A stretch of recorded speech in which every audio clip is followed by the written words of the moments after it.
그저 사고였을 뿐이란 영화를 같이 읽기로 하겠습니다. 자파르 파나히 감독, 이란 감독이죠. 의 영화로 2025년 칸 황금 종려상을 받은 아주 회자가 되고 있는 그런 영화입니다.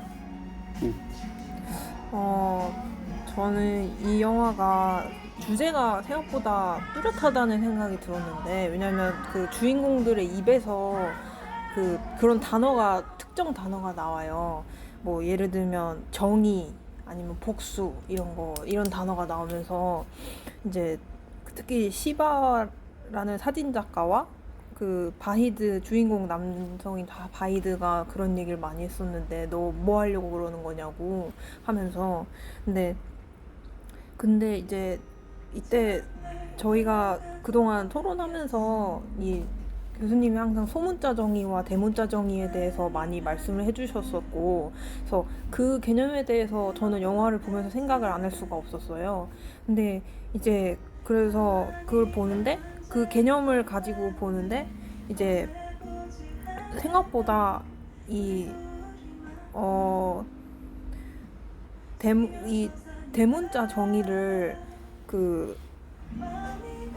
주인공들이 그 대문자 정의에 대해서 보여줄 수 있는 능력이 없어 보인다는 생각이 들었어요. 그래서 그 정부 감사관에 의한 그런 피해를 입었다는 사실이 그 머릿속을 지배하는 그런 피해자의 입장이 돼버린 상태에서도 이제 그런 대문자 정의를 보여줄 수 있는 사람들이 주인공이었다면 어땠을까 오히려 생각하게 만들어서, 그런 부분이 이제 그러니까 그렇다고 해서 완전히 대문자 정의를 까먹고 그 영화가 만들어진 건가, 이런 또 생각을 하게 됐는데, 근데 그거는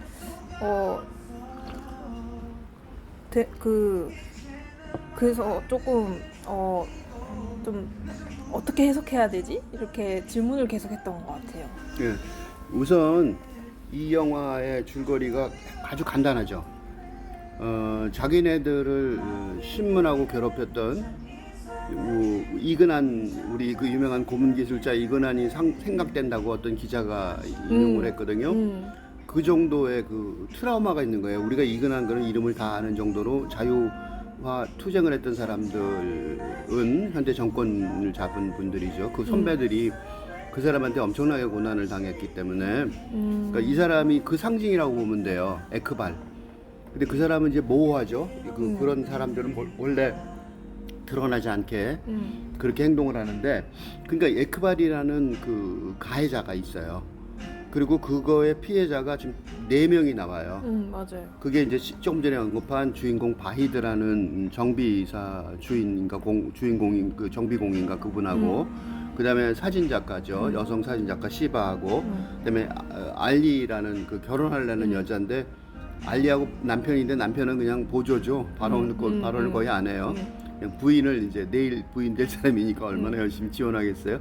그 사람 빼고 알리가 있고, 골리 아닌가요? 여자분 이름? 알리인가? 알리라고 그러는 것 같아요. 그리고 그 다혈질인 하미드? 네, 맞아요. 하미드, 이렇게 4명이 있어요. 그러니까 이건 내가 왜 이렇게 이름을 여러 번 얘기했냐면, 이 복수라는 관점에서 보면 4개의 선택지가 있는 거예요. 복수라는 관점에서 봐도. 그러니까 처음에는 이제 바히드가 스스로 복수하려고 나섰는데, 에크발이 자기가 그 사람이 아니라고 주장하니까 엉뚱한 사람을 자기가 죽여버릴 수도 있으니까, 그 다음에 이제 그 비슷하게 당한 사람들을 많았으니까 주변에 있는 사람들을 찾아 나서서 그 사람들을 그 관여를 시키는데, 바히드가 중간에 후회를 해요.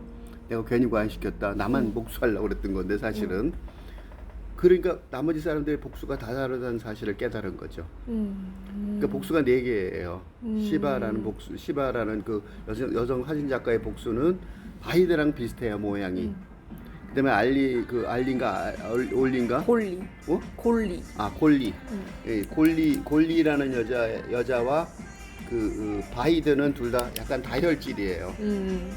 그러니까 이제 그거를 그 복수의 그룹이 복수를 하고 싶어하는 사람이 4명인데, 그걸 차라리 두 그룹으로 나눌 수 있을 것 같아요. 그러면 바히드하고 시바는 정의를 생각하는 복수 그룹이라고 볼 수 있어요. 근데 골리하고 하미드는 중간에 어떤 저 기자가 함무라비 법전을 언급한 기자가 있었는데, 함무라비 법전이라는 게 뭐냐면 눈에는 눈, 이에는 이, 그런 거, 귀에는 귀, 이에는 인지, 귀에는 귀인지 그거잖아요. 그러니까 그거야말로 복수에 가장 딱 맞는 거죠. 법이 복수를 대신해 주는 법전이죠. 그 옛날에는 그런 복수가 근대가 오기 전까지 있었단 말이죠. 그러니까 골리하고 하미드는 그런 함무라비 법전, 거기가 함무라비 법전의 땅이에요. 바로 이란이. 맞아. 그러니까 그 자기네 전통으로 내려오던 그 복수를 한다고 나서는 게 뭐 말일 것도 없죠. 그리고 바히드도 맨 처음에 땅에 묻어버리려고 그랬단 말이에요. 함무라비 법전에 따라서. 그러니까 자기 전통의 피 속에 있는 거란 말이죠. 그러니까 그런 복수가 그렇게 복수를 다 하려고 그랬는데, 복수를 하려고 그러다 보니까 정의에 이게 네 가지 종류의 정의가 발휘가 될 수 있는 거고, 네 가지 정의는 사실 가만히 따져보니까 크게 두 종류로 나누는 것 같은 느낌이 있어요. 그래서 이 영화는 일부러 그 네 명이 등장을 시킨 것 같아요, 작가가. 그 감독이. 그래서 이 복수란 단어를 내가 썼는데, 복수의 이중적인 정의가 뭐냐면 플루랄도 있잖아요. 리벤지도 있지만, 그러니까 단수의 복수, 싱글라 리벤지도 있지만 플루랄 리벤지즈도 있단 말이죠. 그러니까 이 감독은 단수의 복수만 우리가 단순히 생각을 하는데 복수의 복수를 제기를 한 것 같아요. 그러니까 그렇게 두 그룹으로 보면 이놈의 정의는 도대체 어떻게 정의를 내려줘야 될 거냐? 어떻게 정의의 그럼 심판이 그 나쁜 사람이잖아요. 심판은 무조건 내려줘야 될 것 같죠. 그렇지만 어떻게 심판을 내려줘야 할까 하는 문제가 생겼을 때 복잡해진단 말이죠.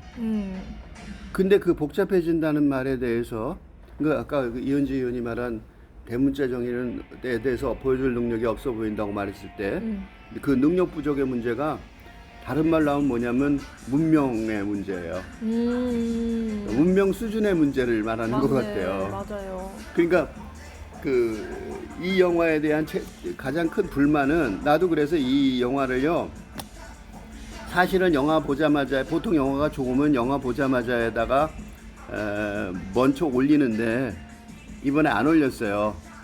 왜냐하면 나 이 영화가 보여주는 그 문명 수준의 문제에 불만이 많아서 영화 보자마자에다가 내가 짧게 쓰면 비판하는 말이 좀 더 많아질 것 같아서 남 이권 만든 영화에 비판하라고 내 에너지를 낭비하기 싫었어요. 그래서 그런 것들은 보통 내가 언급을 안 하는데, 그래서 안 하다가 비판할 수는 있겠지만 이 영화가 하려는 의도는 굉장히 중요하다. 그러니까 내가 지금 이 교수의 영화 읽기를 하는 이유가, 세계 영화는 물론이지만 한국 영화가 침체기에 있는데, 그거는 영화를 만드는 사람들의 그 교육, 그러니까 영화가 관객들한테 보여줌으로써 갈 길을 이끌어가야 된다고 생각하는데, 이게 난 파나히 감독하고 비슷해요. 관객의 말하자면 영합하는 게 아니라 이끌어가야 된다고 카나이 감독이 한국에 와서 여러 번 얘기하고 간 것 같은데 굉장히 동의를 해요. 그런 정신이 있었기 때문에 파나이 감독은 좋은 영화를 만든 것 같거든요. 그래서 한국 감독들도 그런 이끌어가는 정신을 좀 북돋우기 위해서 이 교수의 영화 읽기를 지금 진행하고 있는 거거든요. 그래서 그런 한계가 있긴 하지만 어떤 게 좋은 점인지, 어떤 깊이가 있어서 인정을 받고 있는 것인지, 이런 분석을 자세히 하는 거는 굉장히 중요한 일이다. 그래서 처음에는 언급 안 하고 지나가려다가 조금 그런 뭐라면 능력 부족의 문제, 설득력 부족의 문제, 그다음에 문명 수준의 뭐라 그럴까 문제, 이런 것들에도 불구하고 토론을 해보는 게 좋겠다라는 생각이 들었습니다. 근데 저는 어떤 이 영화에 자꾸 이런 긍정적으로 이 영화가 가진 그런 영향력, 선한 영향력이랄까요? 그런 거에 대해서 사실 생각을 잘 못 해봤어요. 그래서 오히려 그 어떤 점이 자꾸 불만인지 막 그런 거 좀 생각을 많이 했는데, 근데 이제 그 중에 하나가 그 중에 하나가 이제 아까 또 그 정의를 얘기했으니까 조금만 더 얘기를 해보면, 이제 그 여기에서 좀 정의에 대해서 좀 이게 자기만의 정의를 내세우는 사람이 이제 그 에크발이었던 것 같거든요. 왜냐면 그 사람이 이제 마지막에 묶여서 이제 자기가 에크발이라고 정체를 밝혔을 때, 그때 이제 나는 이 자리에서 순교하는 거다. 내가 여기서 죽으면. 그러니까 너네가 뭐라고 해도 나는 괜찮다. 막 이런 식으로 얘기를 하는 장면이 있었는데, 그때 이제 그런 순교의 개념을 악용하는 거잖아요. 거의 물질 중심의 어떤 사이비에 가까운 사이비에 가까운 일을 한 사람인데, 근데 그 사람은 자기가 내세울 나름의 정의가 있어 보이는 것처럼 그렇게 말을 한단 말이에요. 근데 그거보다 더 뭔가 이 영화에서 그 피해자 무리에 속하는 사람들이 그거보다 더 그런 현실 중심적인 차원보다 더 높은 차원을 보여줄 수 있는 그런 가능성이 있을까라는 질문이 생기니까, 그래서 자꾸 그냥 누군가를 처벌하고 뭐 하는 그런 개념에서, 이제 그런 개념에서는 이 에크발은 벗어나서 멀쩡히 잘 살고 있잖아요. 근데 그럼 그걸 벗어나서 이 사람들이 자기의 트라우마를 잊고 어떻게 살아갈 수 있는가? 그게 너무 괜찮은 건가? 저 캐릭터들이 실제 사람들이라고 생각하고 계속 저는 봤는데, 이게 그런 차원을 보여줄 그걸 공부를 해서라도 어떻게 해야 되나 막 좀 안타까운 게 자꾸 보여서, 그래서 왜 감독이 그 피해자 무리에 속하는 사람들을 애초에 그 에크발한테 어떤 물리적인 복수를 하려는 것처럼 보이게 설정을 해서 만들었을까? 이거 사실 정말 궁금한 부분인 것 같아요. 네, 그게 굉장히 이 영화를 이해하는 데 중요한데, 네. 자파르 파나에 감독의 마스터 클래스라는 기획 기사, 신의 21 기획 기사 문주화 평론가가 정리했는데, 거기서 파나에 감독이 뭐라 그러냐면요. 요거 한번 인용을 잠깐 해볼게요. 파나에 감독의 말이요. 글을 쓰는 방식은 매번 달라진다. 하지만 중요하게 생각하는 건 좋은 시작이다. 그리고 그 다음엔 좋은 결말에 대해 생각한다. 시작이 좋으면 관객은 영화 끝까지 따라오게 할 수 있다. 또한 좋은 결말은 관객으로 하여금 스스로 판단하게끔 한다. 이것이 좋은 영화였는지 말이다.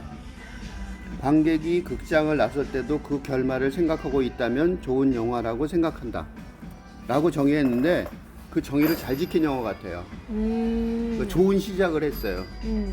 좋은 시작은 좋은 질문이라는 거죠. 그리고 오픈 퀘스천이란 말이죠. 닫혀있지 않다는 거예요. 그거는 잘 만든 것 같아요. 그래서 자기가 말한 그대로 만드는 감독이에요. 그게 놀랍죠. 좋은 시작을 보면요, 바로 그 문주화 영화 평론가가 신의 21의 기획의 제목이 폭력이 빈자리를 가늠하면서 자파르 파나의 그저 사고였을 뿐이라는, 거기서 그 출발하는 시작점을 아주 정확하게 묘사를 해요. 좀 읽어볼게요. 오프닝 시퀀스를. 캄캄하고 고요한 밤, 영화는 개 짖는 소리만 들리는 어둠을 가로지르는 차 안의 한 가족을 비춘다. 실수로 개를 친 남자는 차에서 내려 개의 죽음을 확인하고선 다시 운전대를 잡는다. 임신 중인 그의 아내는 아무도 안 다쳐서 다행이야 라고 말하고, 남자는 난 보지도 못했다며 자신의 실수를 변호한다. 그저 사고였을 뿐의 오프닝 시퀀스는 목격자가 없는 사고에서 스스로에게 면죄부를 주며 유유히 빠져나가는 가해자를 보여주면서 눈에 띄지 않는다면 죄는 성립할 수 없음을 주장하는 폭력의 부조리를 죽은 개를 통해 은유적으로 예고한다. 이어지는 시퀀스에서 주인공 바히드는 곧장 반문한다. 그러니까 금방 반문될 수 있는 거짓말을 하는 거죠. 그리고 하나 더 보면 그게 이제 고영진 기자의 그 하퍼스 바자에 나온 기사인데 제목이 기사의 제목이 자파르 파나히 감독이 또 한 번 숨어서 만든 영화 그저의 사고였을 뿐 2025년 칸 영화제 황금 종려상 수상작이란 것에서 또 인용이 이 오프닝이 또 인용이 돼 있어요. 이번에 어떻게 인용이 됐냐면 이 제대로 인용된 건 이거밖에 없어요. 이 기사들 중에서 요즘 반 남자는 만삭인 아내와 어린 딸을 태우고 운전 중이다. 그러다 갑자기 차 앞에 끼어든 개를 치워 죽이는 사고를 낸다. 사고는 비교적 잔잔하게 묘사되지만 대처하는 남자의 얼굴이 묘하다. 그냥 사고였어. 일어날 일은 일어나게 돼 있어. 그런 일을 벌어지게 한 것도 다 신의 뜻이고 놀래는 딸을 달래는 엄마의 말 역시도. 여기서 뭘 이렇게 해석할 수 있냐면 두 가지가 있는데 하나는 엄마도 공범이라는 거예요. 엄마가 남편이 나가서 돈을 벌어오고 사는데 그 남편이 돈을 벌어오는 근거가 뭔지 그거를 알고 있다는 거죠. 그러니까 그 개를 치워 죽였는데도 침착하게 딸을 달래는 거죠. 무슨 소리냐면 이 에크발의 정의는 너무나도 이기적인 거죠. 그럼에도 불구하고 공범이 있다는 거예요. 근데 그 여자는 말이 공범이지 공범이 아니죠. 그게 그 여자가 공범이 아니라는 게 어떻게 입증이 되냐면 나중에 애를 낳는 장면에서 입증이 되죠. 사람들이 거꾸로 도와주러 가죠. 공범이었으면 도와줄 수 없는 거잖아요. 그러니까 우리는 공범이라고 말하고 싶지만 공범이 아닌 거죠. 맞아요. 그리고 에크바리의 정의는요 너무나도 가냘픈 정의예요. 그 바나에 의해서 금방 깨지지만 그 전에 딸에 의해서 이미 딸이 어떻게 그럴 수 있냐고 맞아. 그 아주 어린 딸이 반발할 정도로 한심한 정의일 뿐인 거죠. 그러니까 이 감독은 이런 에크발의 정의, 이 정의가 다시 말하면 이게 무슨 정의 같으냐면 이란이라는 나라의 정의겠죠. 그러니까 이런 너무나도 쉽게 부정될 수 있는 정의가 뭐라 그럴까? 이 통용되는 세상, 권력이 되는 세상, 보편화된 세상의 문제라는 맞아. 거죠. 근데 이거에 대해서 더 높은 정의를 아까 얘기했는데 당연히 그 더 높은 차원의 정의를 찾아가는 게 이 영화의 목적인 거죠. 맞아요. 감독의 유도고 그 시작을 가지고 출발은 오픈 결말이라고 그랬잖아요. 열려진 결말. 그 관객들이 그 열려진 결말을 찾아가게 하면 좋은 영화라고 그랬는데 그런 의미에서 감독이 자신이 생각하는 좋은 영화를 만든 거예요. 우리 마음엔 안 들어도. 근데 그 우리 마음에 왜 안 드는가 생각을 해봤어요. 거기까지 분석을 해야 되는데 그게요. 우리는요 뭘 알고 있냐면 이미 이런 사건을 많이 겪었어요. 인류는. 그리고 문화가 높은 수준의 사람들은 이걸 너무 많이 생각해 본 거죠. 예를 들면 아랍의 봄도 있었고 4.19도 있었고 그 전에 넘어가면 뭐가 있는 거세요? 한나 아렌트예요. 그 예루살렘의 아이만이라는 책으로 악의 평범성 얘기를 한 적이 있단 말이죠. 그죠? 그러니까 아이만이라는 사람이 그 아우슈비츠의 원흉인데 유대인 몰살에 수백만의 유체를 죽인 그 말하자면 설계자인데 그 설계자의 재판을 가서 이 악마가 어떻게 되는지를 보려고 갔는데 알고 봤더니 그냥 평범한 노인이었다는 거죠. 평범한 사람이고 그냥 그 명령을 수행했을 뿐이다. 그 얘기를 똑같이 하죠. 이 아크발도 나중에. 맞아요. 그리고 저 나중에 지금 아까 인용한 거 있잖아요. 순교 어쩌고 얘기했는데 자기 얘기가 아닌 것 같죠. 그냥 맞아요. 그러니까 그 사람은 그냥 가족을 지키기 위해서 했는데 우리나라에도 그런 영화 있었잖아요. 영화 갑자기 생각이 안 나는데 유명한 영화 있어요. 광주 사태에서 그 병사로 갔다가 소녀를 죽이고 왜 고문 경찰이 됐던 한국 영화인데 하여튼 그런 그러니까 내가 지금 이렇게 제목이 생각 안 날 정도 그 유명한 영화가 제목이 생각이 안 날 정도로 아주 흔한 주제예요. 그러니까 너무 많이 들었던 얘기를 또 한 거죠. 이게 이 감독이 용감한 거예요.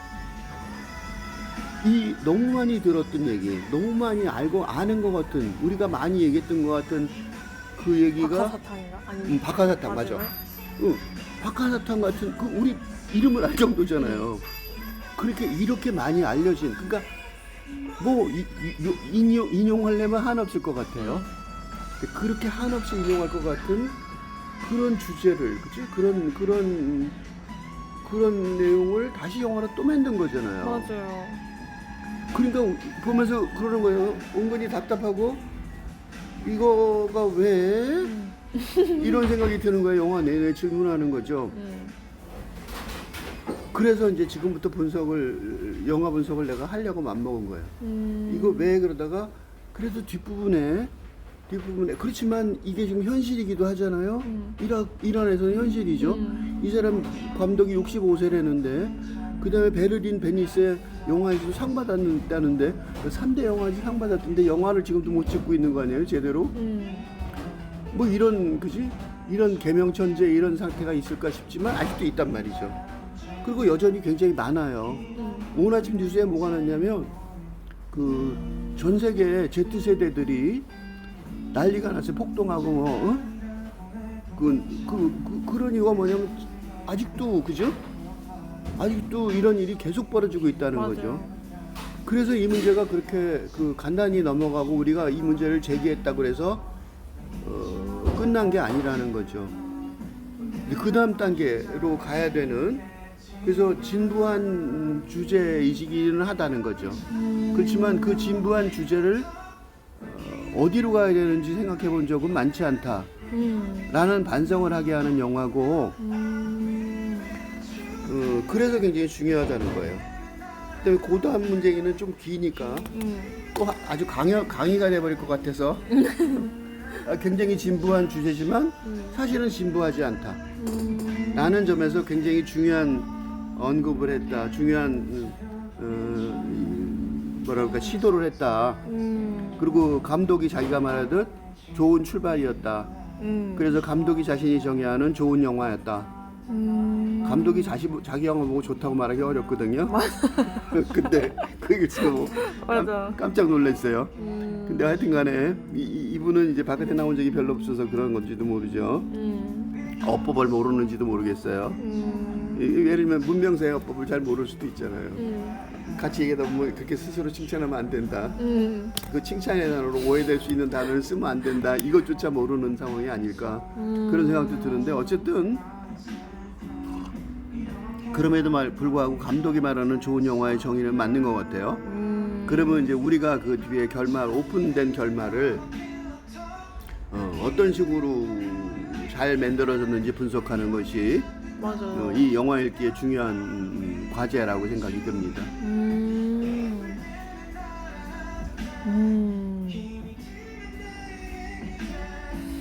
그러면 저는 닫힌 결말에서부터 제가 생각했던 결말 한번 얘기를 해볼게요. 저는 이제 이게 복수라는 게 어떤 복수든 간에 그런 복수라는 거는 트라우마의 해결 방안이 될 수 있는가 그거를 생각해 봤는데 근데 왜냐면 사실 이런 정부 기관으로부터 어떤 압박을 받은 케이스는 사실 지금 한국에서 봤을 때는 말도 안 되는 일이다 이런 생각이 드는 과거의 일처럼 좀 느껴지는데 근데 사실 그렇다고 해서 그게 없어진 게 아니라 사실 트라우마라는 개념으로 봤을 때는 사람은 그냥 사적인 트라우마도 사실 많은 게 사람들이 그런 트라우마로 문제를 많이 겪고 있다고 생각하거든요.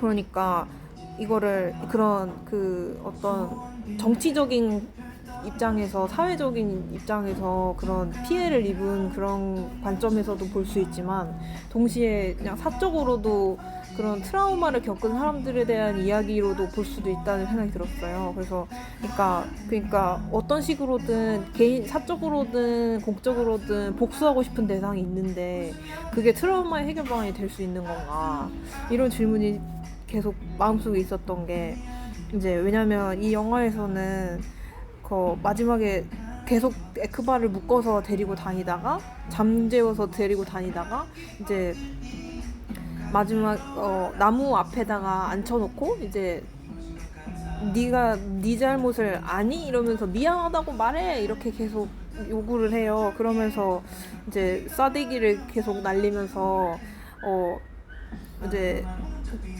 계속 고문 아닌 고문 같은 그런 걸 하는 장면이 나오는데 근데 이제 이런 대화를 하는 그 고문을 하는 게 도대체 목적이 뭔지 모르겠는 느낌이 자꾸 드는 거예요. 그래서 미안하단 말을 들어서 화풀이를 해서 나아지는 게 뭐가 있을까?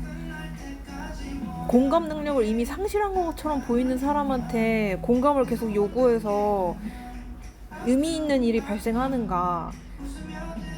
그래서 그 장면이 그렇게 던지는 그 질문이 분명 있을 거라고 생각하면서 보긴 했는데 사실 잘 모르겠더라고요. 그래서 아무리 봐도 그 에크바르한테 복수를 하는 것처럼 보이다가 결국 놔주는 그런 줄거리가 좀 왜 그렇게 만들었을까?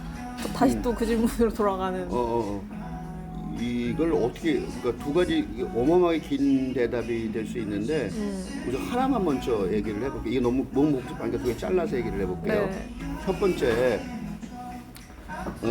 이 바히드가 에크바를 처음에 그 소리로만 듣고 외발이 움직이는 소리로만 듣고 이 남자를 확신을 한 다음에 그러니까 말하자면 폭력을 써서 데려가서 사막에 간 다음에 근데 사막에 가도 무덤은요 못 찾아요. 사막은 왜냐면 모래가 막 불면요 지형이 바뀌어요. 그래서 사우디의 여자들이 그 차도르를 쓰고 다니는 이유가 내 생각엔 그거 같아요.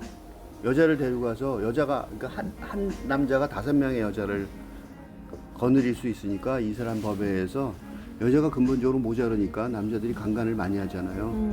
그 강간을 사막에 데려가서 강간한 다음에 묻어버리면요 못 찾아요. 왜냐하면 봉긋한 무덤이지만 모래폭풍이 몇 번 지나가면 어디가 어딘지 구별이 안 되거든요. 지형이 바뀐단 말이죠. 그러니까 가서 그게 그래서 쓰는 거라고 난 추정을 해요. 내가 사우디 가서 직접 느낀 게 그거예요. 아 이거는 위험하겠구나. 그냥 갖다 죽이면 누구도 모르겠구나. 그런 생각이 들었어요.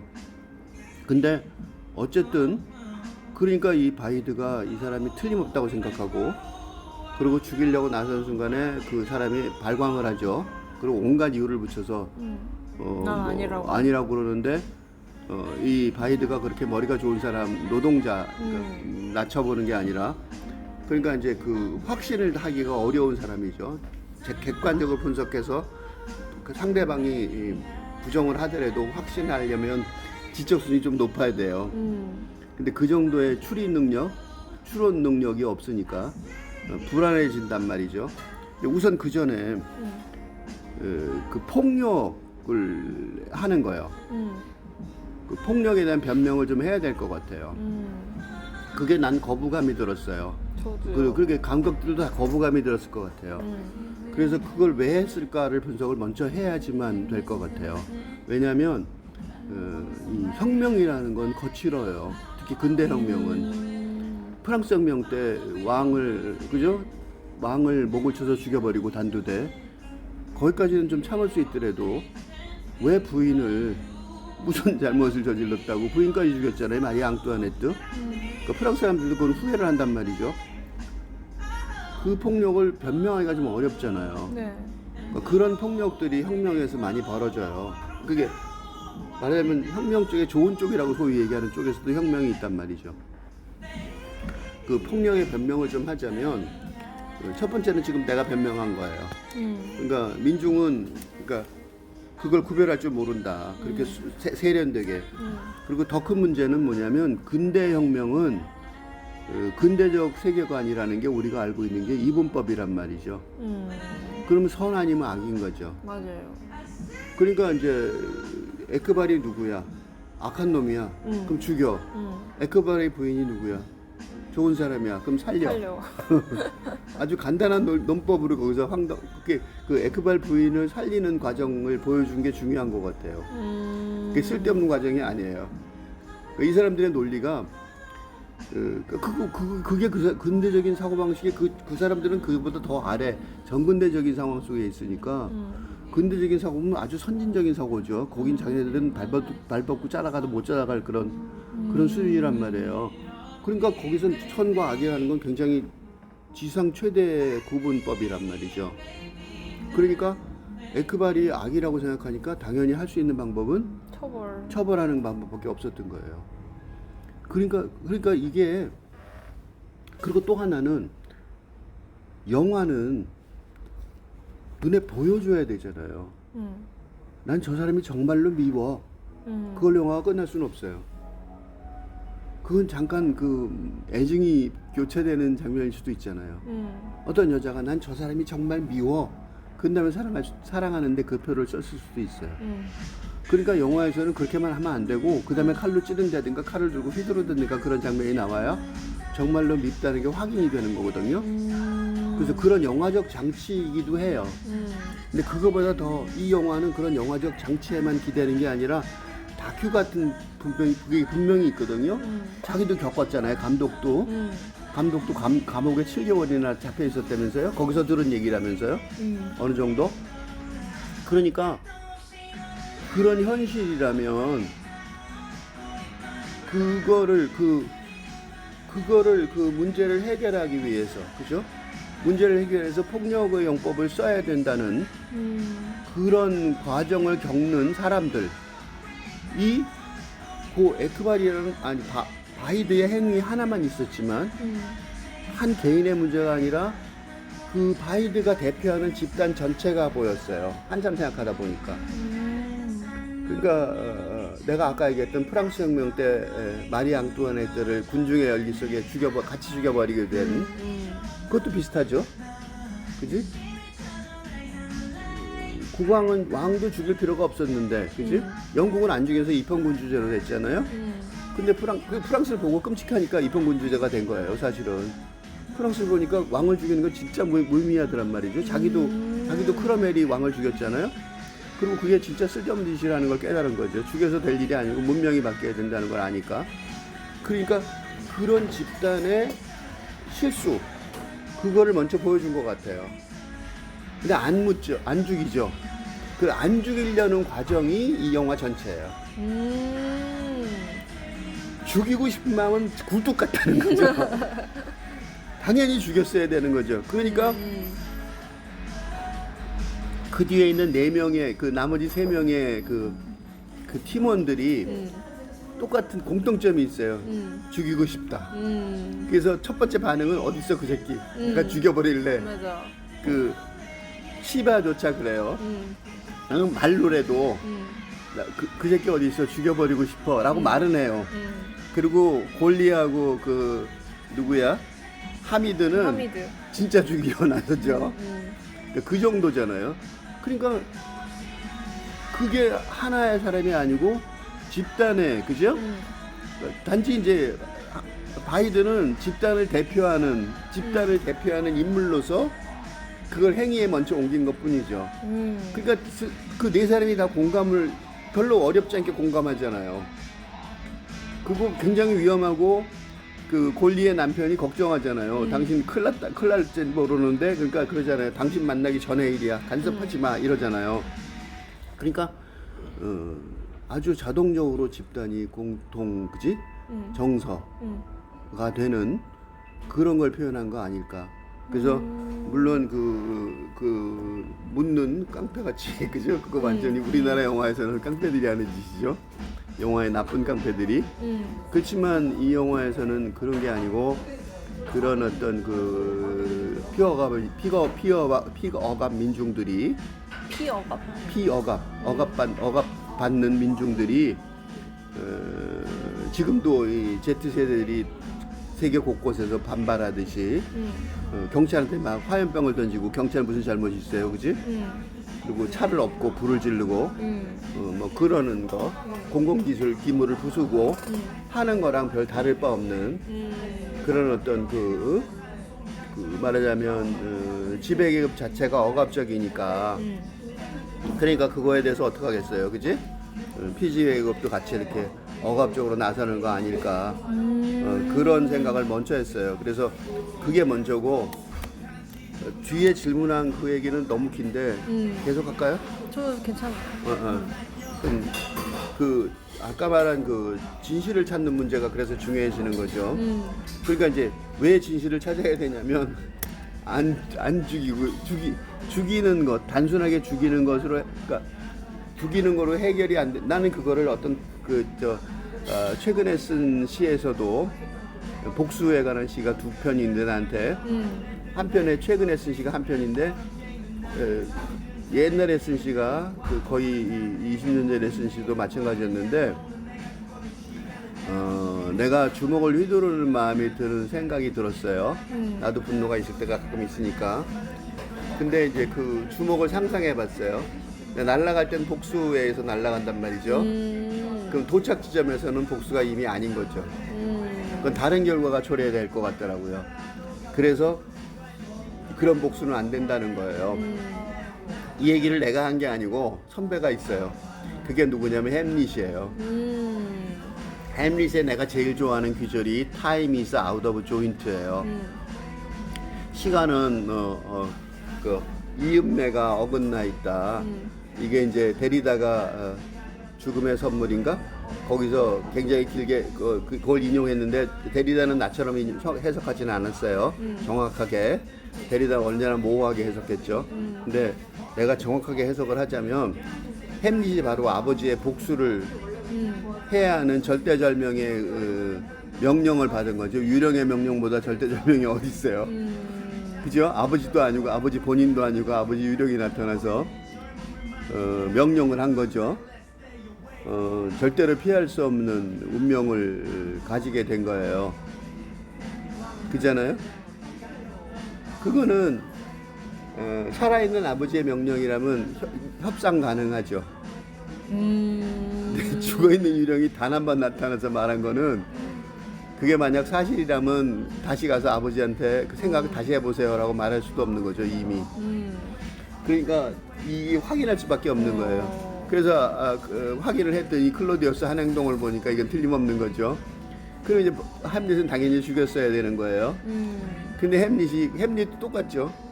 그게 이제 1장에 나오는 건데 1막에 나오는 건데 5막까지 그 긴 햄릿의 연극은 햄릿의 헤비는 말하자면 미루는 그래서 햄릿을 대표적인 말이 햄릿은 미루는 사람의 대표적인 말이 된 거잖아요.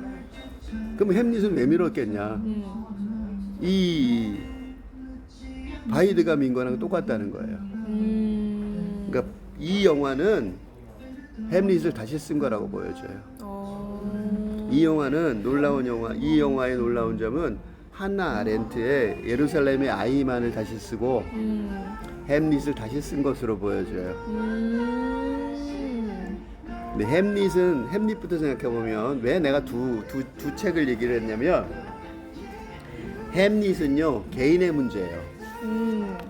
복수라는 거를 그러니까 서양 사람들은 복수를 해도 개인의 복수로 생각한단 말이죠. 그래서 햄릿이 중요한 거예요. 서양 사람들한테는. 근데 한국 사람들은 햄릿이 그렇게 되게 굉장히 중요하진 않아 보여요. 왜 그러냐면 우리는 개인의 복수보다는 공동체의 복수를 더 중요시 여기니까. 그 공동체의 복수를 말한 게 한나 아렌트의 아히만, 예루살렘의 아히만이에요. 그래서 우선 공동체 복수는 나중에 얘기하고 진짜 복잡하니까 우선 햄릿부터 얘기하면 내면의 문제죠. 그러니까 복수가 나한테 무슨 의미가 있느냐는 문제예요. 맞아요. 그게 햄릿한테 문제인 거예요. 맞아요. 그 문제를 고민한 게 햄릿이 계속해서 이어지는 스토리예요. 그런데 햄릿은 어떻게 끝나냐면 마지막에 그 자기가 우연히 죽인 그 신하 폴로니오스의 아들이 복수하러 나서니까 아들은 당연히 군대 속에 있으니까 그러니까 할 수 없이 햄릿이 그거를 그 운명을 받아들이는 거죠. 근데 이제 그 와중에 클로디에스가 간계를 부려서 칼 끝에다가 독을 붙이게 해서 햄릿을 찌르니까 햄릿이 자기가 독을 맞았다는 사실을 알죠. 그러니까 이제 이 사람이 그러는 거죠. 자기는 근대로 넘어갈 수가 없고 중세의 왕자로 끝날 수밖에 없다는 운명을 깨닫고 그러니까 그 대결하기 전부터 그렇게 예감을 하죠. 그래서 이제 그 클로디우스를 죽이고 이 왕조를 끝내는 것으로 중세를 끝내는 자기는 근대로 넘어갈 수는 없는 중세를 끝내는 것으로 끝난단 말이죠. 그게 햄릿이에요. 근데 바히드는 그렇게 복수해서 끝낼 수가 없는 사람이죠. 왜냐면 이 사람이 그 에크발한테 복수하고 싶은 거는 에크발한테 복수함으로써 자기 삶의 그 복수의 완성을 바라는 게 아니란 말이죠.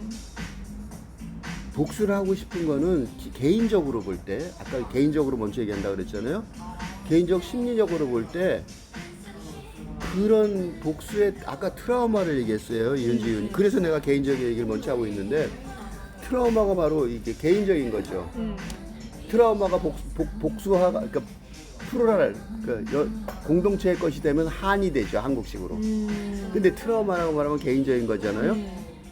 그러니까 이 에크발한테 맨 처음에는 그 복수를 하고 자기 목숨도 위태롭더라도 복수하고 싶은 마음이 맨 처음에 있었는데 이 에크발이 도와준 거예요.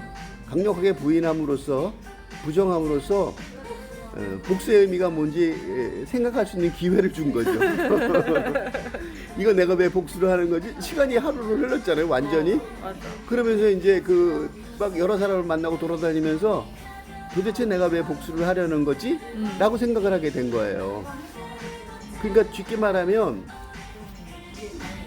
복수가 중요한 게 아니라 복수를 하게 하는 트라우마를 넘어가는 게 중요하게 된 거죠. 맞아요. 그 얘기를 누가 했냐면 시바가 도와준 거예요. 그 여자는 처음부터 할 생각이 없었죠. 그러다가 깨달은 거예요. 친구들 보고 다 보면서 다 분노하는 걸 보면서 자기가 그거를 다른 식으로 그 트라우마를 해소하고 넘어가고 살아야 된다는 사실을 아는 만큼 인텔리예요. 그 여자는 유일하게. 그렇지만 이 여자도 그런 거죠. 이 트라우마를 나도 해결을 해야 되는 있구나. 그래갖고 친구들이 과격하게 행동하는 친구들을 보낸 다음에 그걸 해결하나 나선 거죠. 그게 마지막 부분이에요. 그래서 신문을 하는 거예요. 그 신문의 과정은 뭐냐면 그 복수를 하는 과정 같지만 진실을 찾기 위해서는 무조건 신문을 할 수밖에 없으니까 대답을 안 하는 사람들한테 그 경찰서에 그 가서 신문 받으면 딱 그렇게 받겠죠. 때리진 않겠지만 억압적인 분위기에서 무슨 얘기를 하자면요, 이 검사한테 누군가 들었는데 이 오면 제일 빨리 부는 사람들이 있대요. 자백을. 누구냐면 교육자들이래요. 교육자들이 선생이 돼서 이렇게 약간 비하하는 말을 하면 다 불어버린대요. 자존심을 긁어버려서 완전히 바닥으로 내려가는 느낌이 드니까 그거보다는 죄를 고백하는 게 더 빠르다는 거죠. 근데 이처럼 단련된 범죄인들은 어림도 없는 거죠. 그죠? 자기가 나쁜 짓을 하는 걸 의식하고 살았을 테니까. 그래서 신문을 한 거라고 생각이 들어요.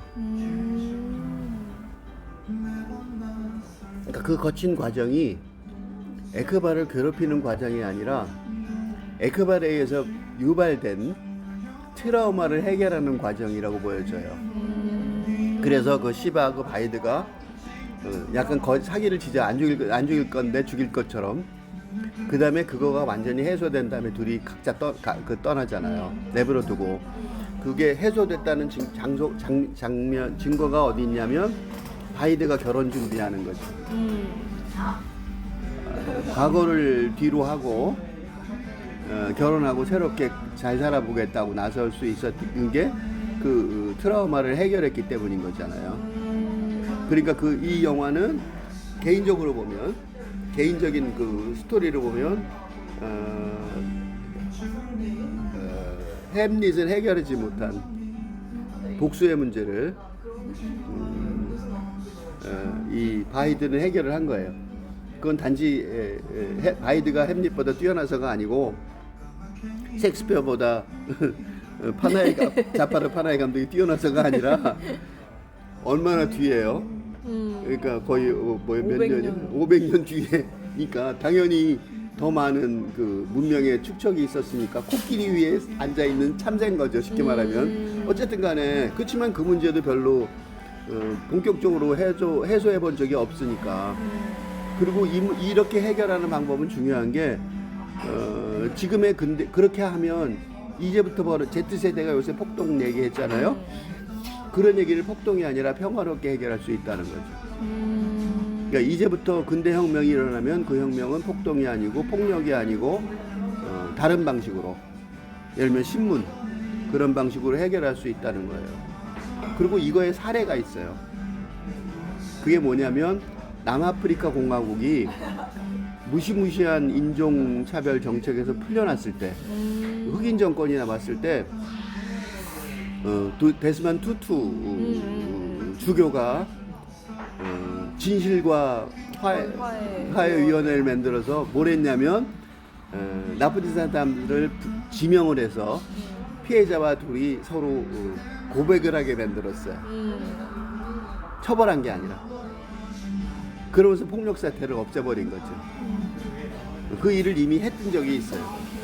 그게 이제 다시 여기서 또 이렇게 영화적으로 재현을 했다고 보여져요. 그때는 투투 주교가 했지만 넬슨 만델라하고 여기서는 영화적으로 이렇게 해결해서 모델을 보여줌으로써 앞으로도 계속 있을지 모를 그 근대적인 그 혁명적 전환에 있어서 폭력에 의한 전환이 아니라 그런 평화로운 전환의 길 하나를 보여준 게 아닌가 그런 생각을 합니다.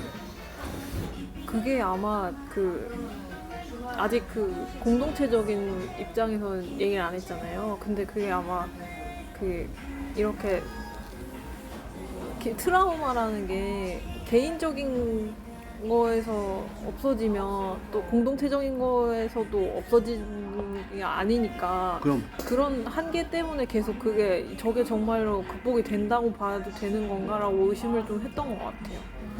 근데 어쨌든 그 얘기를 좀 나중에 해주시겠죠? 그래서 지금 또 다른 완전 다 연설이 돼버리니까. 그러니까 또 다른 얘기를 먼저 그럼 해볼게요. 그게 종합할 결국 나올 거예요. 나올 거니까 어차피. 그러면 그래서 근데 사실 제가 잘은 모르는데 이란이라는 사회가 거기가 굉장히 정근대적인 사회에 가까운지 근대화가 충분히 이루어진 사회인지 근데 이제 그 환경에서 봤을 때는 정근대적인 사회에 가까운 거잖아요. 근데 그런 뭔가 그런 사회 안에서 좀 이 주인공으로 나오는 사람들이 좀 되게 처음부터 대놓고 막 인텔리한 사람이라던가 해서 뭔가를 좀 선하고 좋은 사람이라는 거를 그리고 그걸 유지하기 위해 노력한다던가 뭐 이런 식으로 작업이 된 게 아니라 이게 약간 좀 어설퍼 보이는 면이 있게 좀 캐릭터가 설정이 된 것 같았고, 그런 면에서 이제 정체를 확신할 때까지 죽이지 않는다는 그 설정이 인상적이었던 게, 이런 그런 정근대적인 계급사회 틀을 뭔가 벗어날 때까지 우리가 그 방법을 멀리서 이거를 알아보자, 뭐 이런 인텔리한 느낌의 그런 이야기가 아니라, 오히려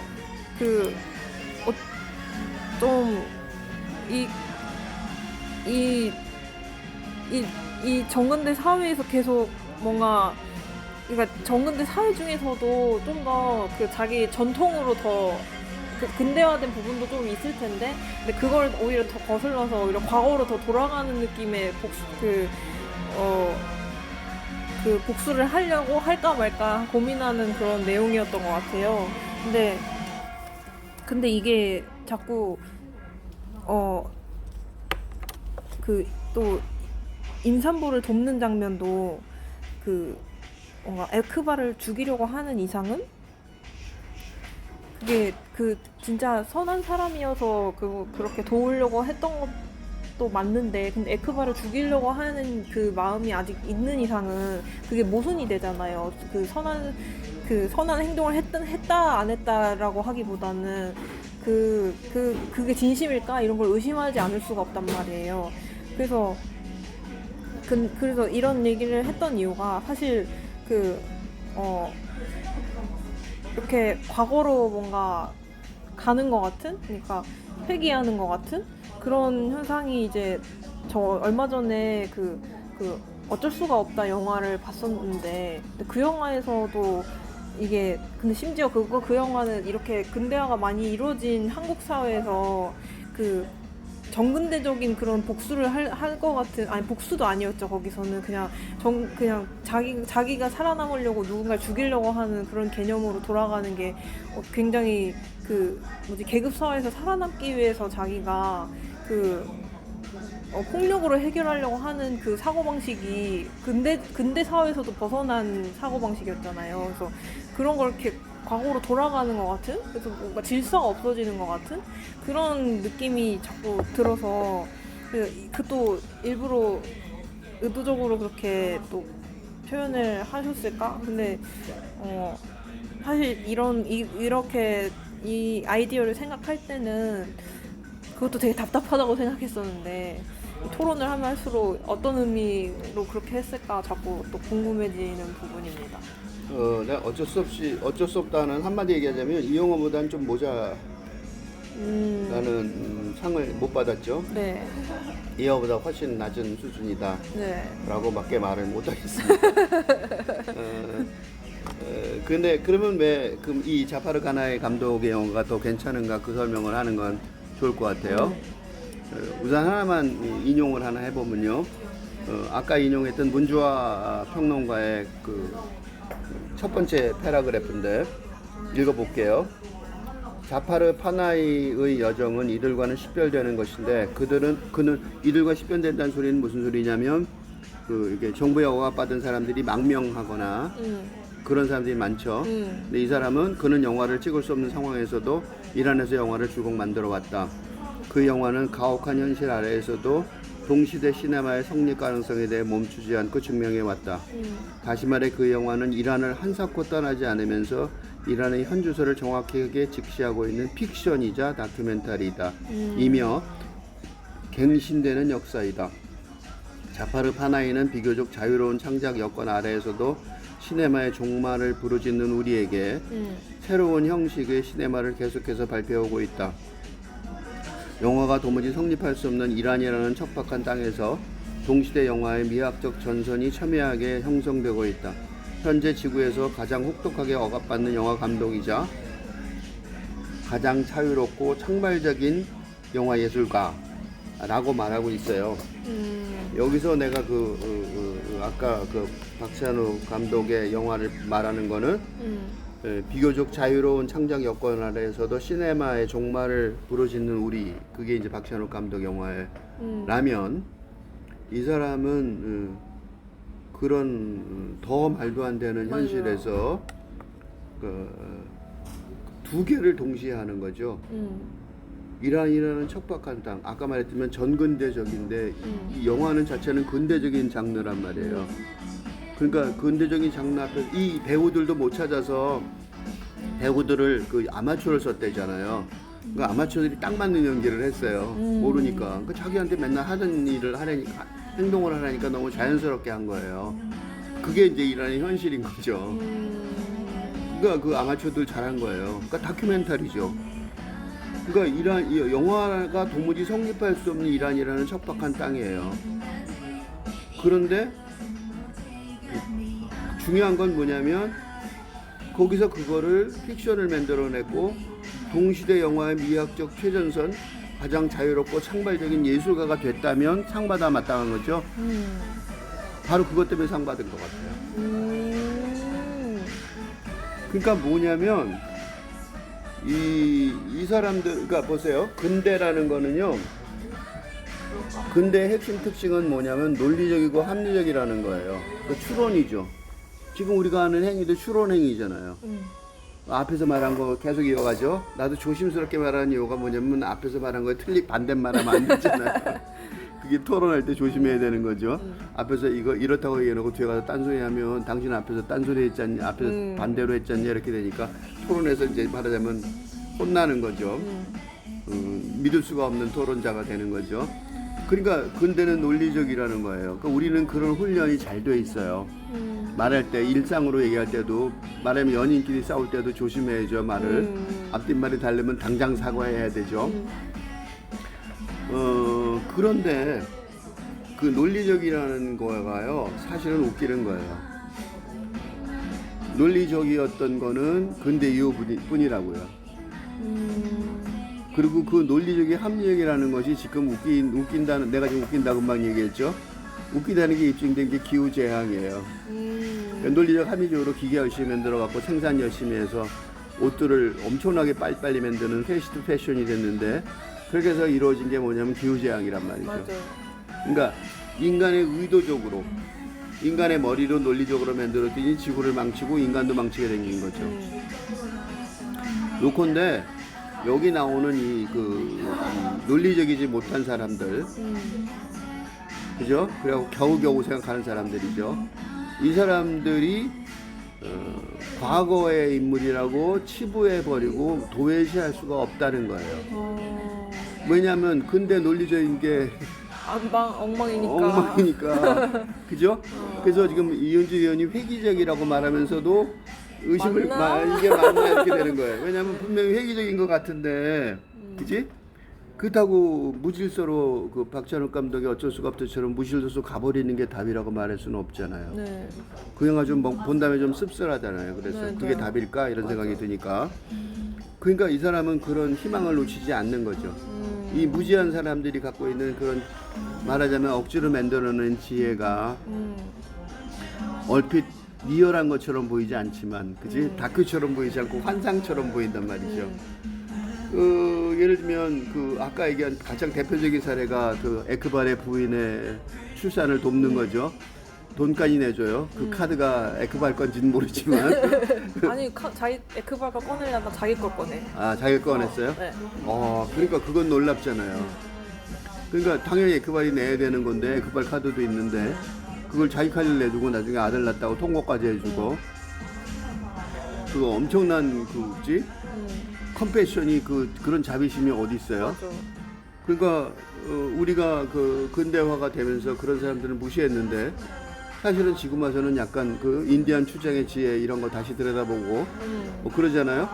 그러니까 그게 우리가 그렇게 뭐 인간의 그 논리가 그렇게 잘나지 않았구나라는 걸 깨닫고 반성하고 있는 중이란 말이죠. 그러니까 그런 면에서 보면 조금 전에 한 얘기, 그지? 그 얘기에 대한 답이 될 것 같아요. 맞아요. 너무 좋은 얘기예요. 약간 저도 모르게 자꾸 인텔리에 대한 어떤 열등감 같은 거 그런 걸 만들어낸 사회에서 컸다 보니까 그럼요. 저절로 그렇게 표현이 되고 그렇게 편견을 갖고 보게 되는 것 같아요. 말의 기본 어투가 그렇죠. 아까 얘기했듯이 우리가 토론이 논리적으로 하는 것도 그런 거잖아요. 이게 그 근대 대화의 규칙이잖아요. 맞아요. 그러니까 그 규칙에 따라 우리가 그렇게 하고 있는 거예요. 그러니까 당연히 그런 규칙에 잘하는 사람이 전문가고 좋아 보일 수밖에 없는 맞아, 거죠. 맞아. 근데 그게 기본적으로 흔들리고 있다는 사실을 가끔가다 까먹는 거죠. 우린 그 시대에 계속 살고 맞아, 있으니까. 맞아.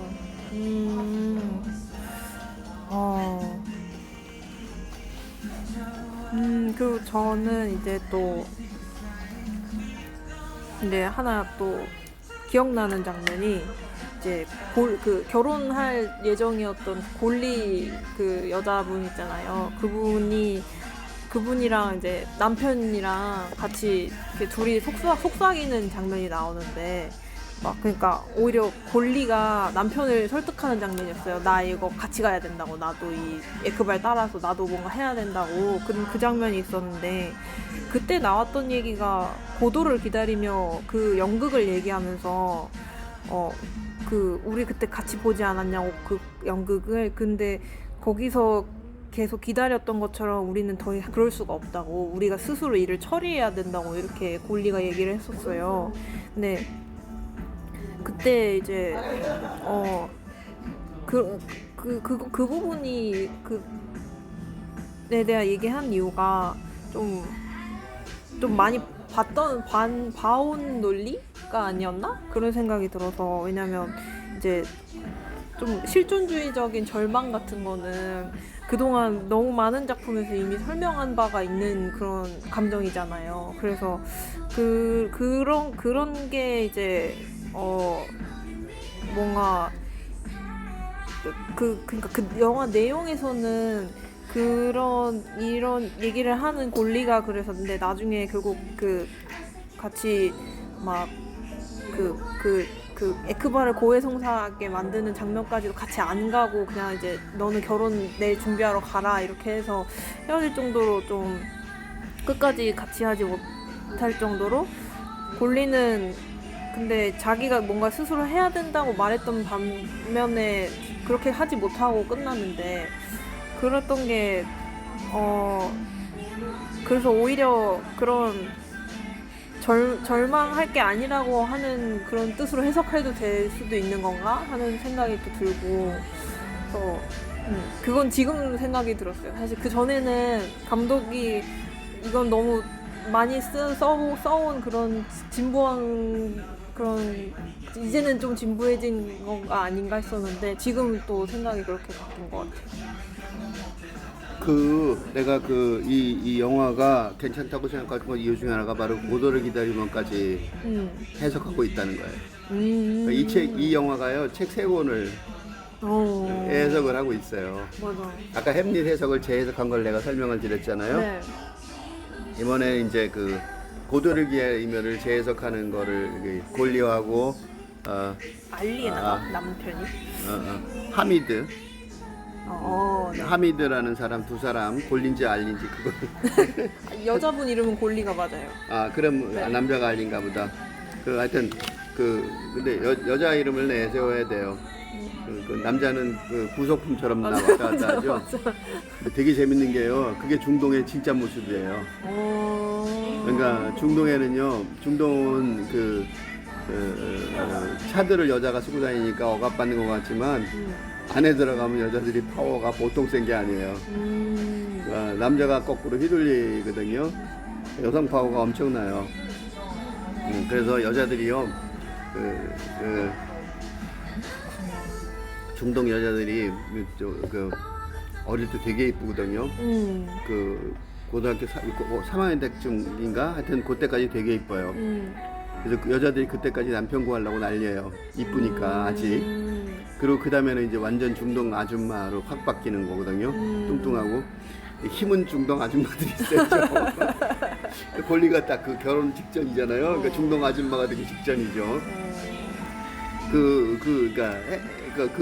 내가 왜 웃기는 얘기를 했냐면 아줌마하고 처녀하고 우리나라도 구별이 뚜렷하잖아요. 처녀들은 결단을 못하는 뭐 권력도 없고 그죠? 권리도 없고 그죠? 근데 아줌마들은 엄청나죠. 질르죠. 집도 뭐 10억이면 10억 그죠? 그러니까 큰 손이죠 전부 우리나라. 예. 그거를 일종의 비유한 것 같아요. 그 하미드도 똑같아. 하미드도 다혈질이지. 행동부터 옮기려고 그러잖아요. 그거 둘 다 그 고도를 기다리며 하고 연결이 돼요. 고도를 기다리며가 뭐냐면 지금 바로 우리를 말하는 거죠. 이 한 시대가 끝났고 다음 시대가 오긴 왔는데 어떤 시대에 속해야 될지 우리가 알 수가 없는 거죠. 그리고 그거를 판단할 지침이 없는 거죠. 말하자면 신이 없는 거죠. 고도라는 건 뒤집어 보면 가시죠. 그죠? 그러니까 신이 없는, 더 이상 신이 없어서 판결해 줄 수가 없다는 거죠. 그게 이제 고도를 기다리며의 핵심인데 그렇게 되니까 뭐가 문제냐면 행위의 문제가 되는 거예요. 그래서 지금 시대에 가장 중요한 문제가 행위자의 문제예요. 그러니까 에이전트의 문제가 가장 커요. 그러니까 판단하기 어렵단 말이죠. 그렇다고 무한하게 판단을 지연시킬 수도 없어요. 햄리처럼 무조건 판단해야 되는 거예요. 예를 들면 에크발이 어느 순간에 다리를 질끌고 나타났어요. 행동을 안 할 수가 없죠. 맞아요. 그러니까 행동을 해야 된단 말이죠. 근데 그 행동이 아무 생각 없는 다혈질의 행동이면 안 되는 거죠. 그러면 효과가 없는 거예요. 맞아요. 그게 골리하고 에크발이 보여주는 거예요. 하미드가 보여주는 거예요. 그렇게 생각 없는 사람들은 이런 진짜 행동에서 쫓겨나가는 거죠. 니들 나가. 그렇게 되는 거예요. 우리가 그들이 나간 거는 실패한 거예요. 행동에 대표하는데 실패한 거죠. 그러니까 니들이 나가 그렇다고 해서 그 사람들이 억울해하면서 나간 것도 아니에요. 맞아요. 왜냐면 한 만큼 다 한 느낌? 한 만큼 한 느낌, 더 이상 자기들이 할 게 없다고 생각해서 가는 거란 말이죠. 그리고 그 남은 사람들이 제대로 할 거라는 느낌도 있는 거죠. 그러니까 그 만족스럽진 않지만 하미드는 괜히 옛날에 여자였던 애인이었던 여자하고 어떻게 해보려고 왔다가 그게 더 중요한 일이었는데 행동도 안 되고 그것도 안 되니까 그냥 화내고 간 거고 골리도 자기가 더 이상 할 수 있는 게 없다는 걸 알은 거죠. 그 사람을 죽일 수는 없으니까 그거는 말도 안 되는 일이니까 이제 그러니까 행위자의 문제, 그죠? 행위자의 문제가 가장 큰 문제로 부각한 장면이라고 보여져요. 고도를 기다리며에 대한 대답이죠. 이 시대는 기다리는 문제가 아니라 그걸 넘어서서 그 두 사람 블라디미르와 아라공도 행위를 해야 되는 거예요. 신을 기다리지 말고 더 이상 신도 아니죠. 고도 뒤집어진 신도 기다리지 말고 이제 전복된 신도 기다리지 말고 행위를 해야 될 때다 라는 그 고도를 기다리며에 대한 답도 있는 것 같아요. 와.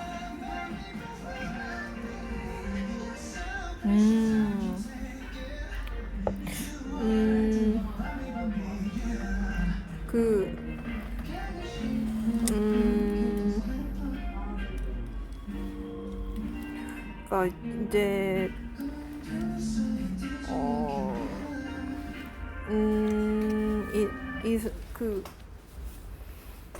저는 이제 또 궁금했던 게 이게 계속 어떻게 보면 같은 질문을 하고 있는 것 같기도 한데 그러니까 처음에 에크발이 본인인지 아닌지 헷갈리게 그러니까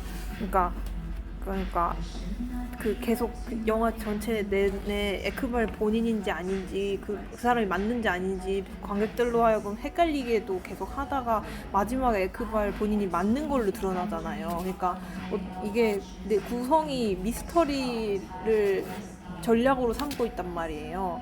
그래서 사실 그런 전략이 처음에는 이 에크발이 진짜 맞나 안 맞나 이거에 대해서 이거를 좀 더 초점에 맞춰서 보게 만든다. 그래서 뭔가 그 긴장감을 더하는 그런 작용을 하기도 한다 이런 생각을 했었는데 근데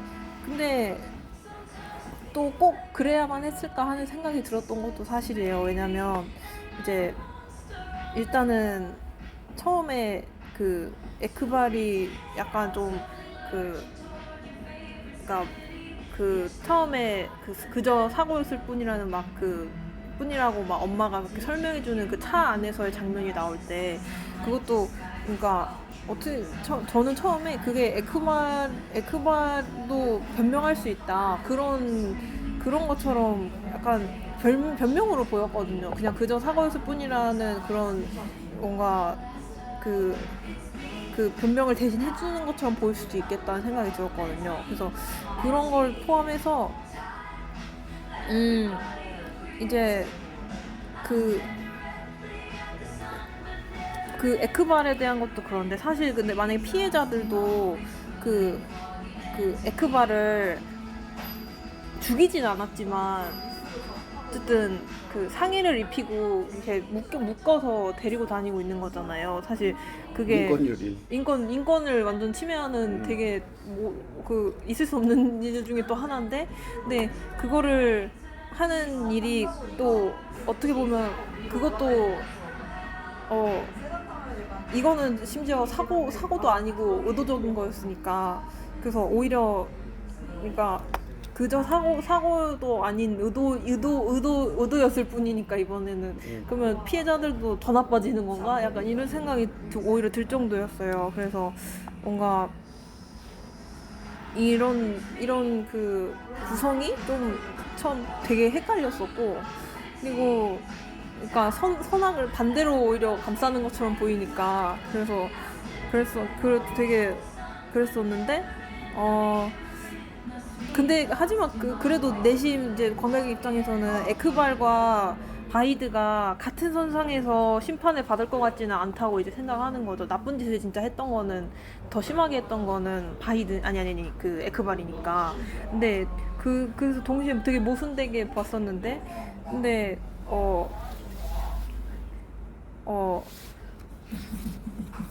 그러다 보니까 이 영화 시작 자체가 그 미스터리 전략을 가지고 했던 게 잘한 일이 맞는 건가? 약간 이런 생각이 들었어요. 그래서 차라리 시작 자체부터 에크발이 먼저 범인인 게 드러나고, 그리고 사람들이 다 같이 그 에크발에 대해서 어떻게 할지 고민을 본격적으로 하기 시작하는 영화였으면 또 어땠을까, 막 이런 식으로 생각했었거든요. 그래서 네. 이게요, 조금 전에 하신 말을 정리를 하자면 한마디로 말하면 진실에 관한 얘기예요. 에크발의 진실은 그저 사고였을 뿐이라고 말했는데 과연 그럴까? 그다음 피해자의 진실은 그저 의도였을 뿐이라고 말했는데 그건 과연 우리가 그렇게 비난할 수 있을까? 또 감독도 그죠? 감독의 진실은 감독이 말한 적이 있어요. 그 마스터 클래스에서 뭐라고 말하냐면 어떤 독재자도 감독에게 영화를 만들지 말라는 명령을 할 수 없다. 감독은 진실을 말하는 자이다. 해답을 제시할 필요는 없지만 거짓 없이 현실을 정직하게 재현해야 한다. 이것이 바로 영화가 권력과 충돌하는 이유이다. 그들은 영화를 막으려 하지만 우리는 계속 만들어야 한다. 이것이 독립영화 감독의 삶이다. 감독이 하고 싶은 얘기는요, 미스테리도 리얼리즘도 아니에요. 어떻게 진실을 전달할 것인가죠. 그 진실이 너무 복잡해진 거예요. 맞아요. 그래서 진짜 악당인데 사고라고 말해도 되고, 진짜 선한 사람인데 의도적으로 나쁜 짓을 한다고 보이기도 하고. 맞아요. 그러니까 우리는 영화에서 그 피해자들이 행동하는 것만 보니까 저건 의도적으로 나쁜 짓인데 피해자의 인권유리는 어떻게 되는 거야? 근데 그걸 이용해서 요새 변호사들이 돈을 많이 벌죠, 피해자들한테. 그러니까 그게 또 옳은 거야? 이렇게 되잖아요. 피해자의 그 인권만 생각하고 가해자는 어떻게 되는 거야? 그러잖아요. 그거에 대해서 오늘 이번 주말 신문에 중앙일보에 뭐라고 그러냐면 아주 고참 변호사가 자기 그 컴퓨터, 나도 그런 거 당했는데 컴퓨터를 수리해 달라고 했더니 멀쩡한 LG 컴퓨터를 고장났다고 그래갖고 엄청난 돈을 달라고 그랬는데 자기가 그 변호사니까 똑똑하니까 이제 싸우고 그걸 돈을 받은 거예요. 그리고 고발을 했더니 그 LG 컴퓨터에 갔더니 이상 없다 이렇게 된 거죠. 그냥 잠시 부팅이 안 된 것뿐이었는데 그리고 경찰에 갔더니 무혐의로 풀려났더라는 거예요. 그래서 이 변호사가 무슨 이런 수사가 다 있냐, 억울하다. 내가 변호사인데 이렇게 억울한데 그게 그 전면에 났어요. 그게 그러니까 세상에 진실을 규명할 수 있는 도구는 어디 있는가라고 말하고 있는 거죠. 그러니까 이건 감독 얘기만이 아니에요. 현직 변호사가 그리고 검사랑 그런 걸 오래 한 사람 같은데 그 사람조차 당하는 일이란 말이죠. 그래서 뭐가 있냐면 오광수 문화전문 기사가 자파르 하나의 그저 사고였을 뿐 고문 기술자 이건환이 떠올랐다는 기사에서 그저 사고였을 뿐은 복수와 도덕적 죄책감에 대한 조용하지만 파괴적인 탐구다. 하나의 감독 특유의 롱테이크와 와이드 프레이밍으로 촬영된 이 영화는 긴장감을 서서히 고조시키며 등장인물들과 그들의 고뇌가 프레임 안에서 살아 숨쉰다. 영화적 장치가 별로 없어서 마치 다큐멘터리를 보는 듯한 느낌이다. 그 결과 배우들은 멜로드라마로 티닿지 않으면서도 국가폭력의 감정적 여파를 탐구하는 연기를 선보인다. 마지막 장면은 납치범이 나무에 묶인 채 부인하고 항의하고 간절히 살려달라고 애원하며 울부짖는다. 그 뒤에 결말로 가서는 더욱 충격적인 장면이 기다리는 영화다. 영화를 보는 내내 1980년대 고문기술자로 이름 높았던 이근환이 떠올랐다. 이 영화 감독이 롱테이크라는 건 멀리서 그냥 우리 사진 찍듯이 풍경 사진 찍듯이 하는 거죠. 와이드 프레이밍도 마찬가지고요. 우리가 그냥 카메라로 멀리 광경 찍듯이 찍는 거예요, 영화를. 그러니까 다큐멘터리 같은 거예요. 맞아요. 왜 이렇게 찍었냐면 자기가 판단할 능력이 없다는 거죠. 판단할 능력도 없고 판단할 권한도 없다고 감독이 생각하는 거예요. 그러니까 이 영화에서 답을 찾을 수는 없어요. 이 영화는 그리고 이 답은 아무도 못 찾은 거예요. 그래서 이 감독이 햄릿도 한나 아렌트도 그 다음에 고돌 기다리며도 인용하면서 그 다음에 해석을 보여준 거죠. 그러니까 이 영화는 답이 있어서 좋은 영화라기보다는 우리가 갖고 있는 현실의 문제, 이란의 문제라기보다는 우리 시대에 아까 내가 중앙일보 기자 컴퓨터 수리하다가 PC 수리하다가 사기당할 뻔한 그런 스토리에서도 나타나듯이 이런 진실이 모호한 시대, 요새 그래서 반진실의 시대라고 그러잖아요. 그러니까 그런 시대에 어떻게 이 진실을 파헤쳐 갈 것인지에 관한 문제하고도 연결이 되는 것 같아요. 그러니까 이 영화는 이란의 사건이긴 했어요. 그래서 이란의 사건으로 분석하긴 하지만 우리 쪽에서 볼 때 전혀 다른 방향에서 해석이 가능하다. 이은지 의원도 그런 관점에서 다시 읽은 거 아닐까 그런 생각이 듭니다. 그러면 이제 이 영화 이 감독이요. 내가 지금 길게 우리가 많은 말을 했는데 이 많은 말을 한 이유가 뭐냐면 지금 시대에는 새로운 탈근대 시대에는 두 종류의 지식인이 필요해요. 하나는 선구자고 하나는 해설자예요. 그러니까 성경으로 말하면 예수가 있었고 예수가 모호한 말을 했는데 그 말을 해설하는 바울이 필요한 거죠. 그래야지 이 하나의 새로운 갈 길이 보여지는 거예요. 시스템이 생기는 거겠죠. 그러니까 내가 이 영화 읽기를 하는 이유는 감독 같은 사람들이 이제 선구자처럼 말을 해요. 그러면 이제 그거를 다른 감독들이 그걸 해석할 도움을 못 받잖아요. 모아서 해석이 안 돼 있으니까 그거를 이제 우리가 해석을 하면 이런 식으로 영화를 만들려고 생각했구나. 이 시대의 문제를 이런 식으로 해석을 해서 이런 식으로 독서 공부를 하고 이런 식으로 연구를 해서 이런 식으로의 영화를 만들어가 나가는구나. 나는 말하자면 기술적인 면은 영화과에서 같은 데서 많이 배울 테니까 그런 어떤 세상을 보는 영화로 세상을 보는 그런 틀을 만들어가는 훈련시키는 그런 거에 도움이 되려고 이런 토론을 하는 거거든요. 그러니까 우리는 해설자에 가깝죠. 네. 그래서 지금 이런 해설을 하고 있는 것입니다. 마지막으로 할 얘기가 아까 얘기 안 했던 복수 말하면 공동체의 문제죠. 이 공동체의 문제를 가장 명확하게 보이는 장면이 딱 하나 있어요. 그게 엔딩 시퀀스예요. 엔딩 시퀀스, 아까 그 엔딩 시퀀스라는 게 아주 충격적으로 다가오는 장면이 있어요. 그죠? 네. 그게 뭐냐면 여기 이것도 누가 인용을 해서 기자가 인용을 했으니까 그거 그대로 한번 읽어볼게요. 아까 했던 문주희 영화 평론가가 엔딩 시퀀스에서 그 짧은 부분을 하나 인용을 해보면 그러나 감독은 끝내 몸서리치게 하는 엔딩 시퀀스에서 우리에게 한 번 더 묻고 있다. 일상을 되찾은 듯한 바히드의 등을 향해 다시 삐그덕대는 의족 소리가 다시 다가오기 시작한다. 이것은 환청일까 그의 그의 발소리일까? 바히드는 끝내 에크바를 살려둔 그날 밤 자신의 선택을 후회하고 있을까? 영화는 결국 실체를 드러내지 않았던 어쩌면 바히드 일행과 개를 친 일가족 모두의 눈을 가리고 있을지 모를 비대한 권력이자 폭력의 주체 이란의 빈자리를 선명하게 들춰낸다. 여기까지 읽을게요.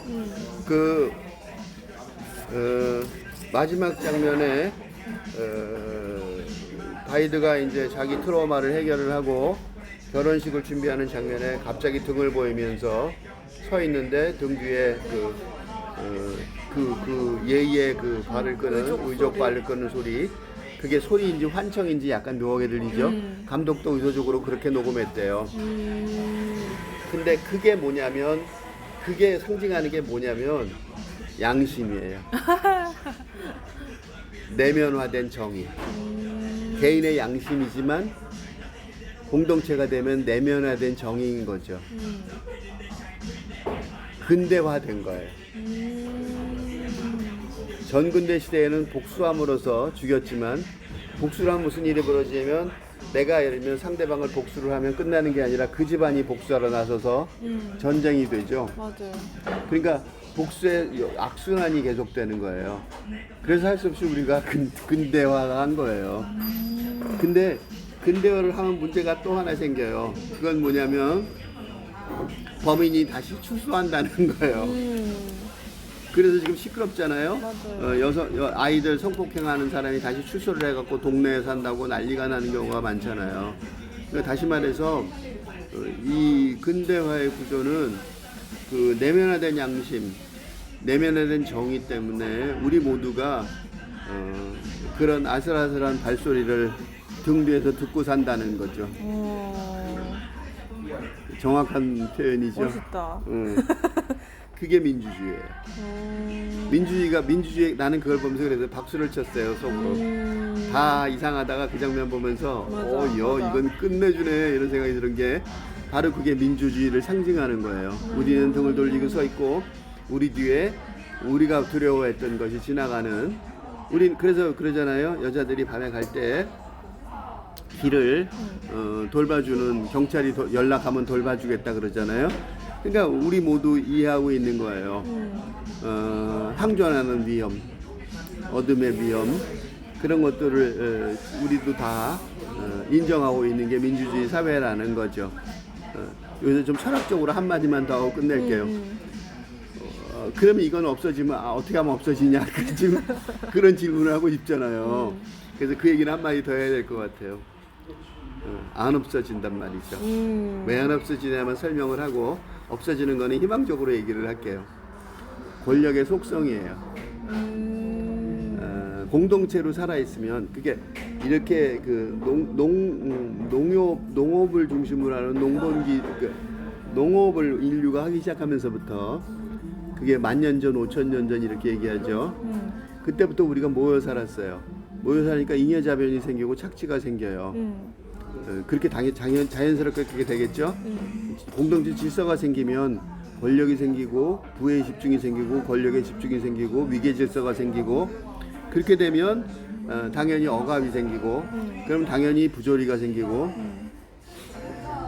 그러면 당연히 그 권력의 억압에 대한 공포, 그런 것들이 생기는 거죠. 그러니까 우리가 인류가 모여 살기 시작하면서도 생긴 일이에요. 그러면 절망적으로 이게 안 없어질 거냐? 그렇지 않다는 말을 하고 싶어요. 그게 바로 지금 내가 하고자 하는 일이고 내가 열심히 주장하는 바인데 그게 바로 지금 시대가 근대에서 탈근대로 혁명적으로 전환하는 시대 상황이라는 것 때문에 희망적이라고 볼 수 있어요. 그러니까 인류가 농본 사회가 시작되면서부터 지금까지 욕망 중심의 사회였어요. 권력 중심의 사회였던 거죠. 네.